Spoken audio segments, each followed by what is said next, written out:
নমো বুদ্ধায়া।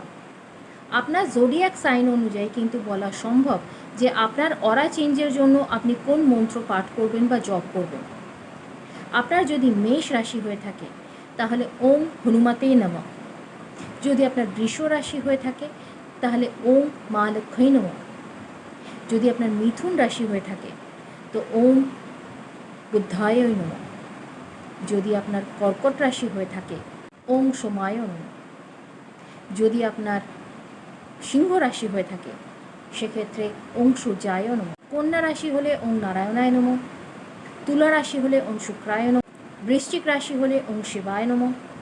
ধনু রাশি হলে ওম বৃহস্পতায় নমঃ। মকর রাশি হলে ওম শান শনিচরায় নমঃ। কুম্ভ রাশি হলে ওম শ্রী শনিদেবায় নমঃ। এবং মীন রাশি হলে ওম নমো ভগবতে বাসুদেবায়। এই মন্ত্র আপনারা প্রতিদিন যদি নিয়ম করে জপ করেন শান্ত জায়গায় বসে, আপনাদের অরা চেঞ্জ হবে, শান্তি আসবে মনে এবং আপনাদের মধ্যে একটা অদ্ভুত পজিটিভ এনার্জি গ্রো করবে। করে দেখুন, ভালো থাকুন। নমো বুদ্ধায়া।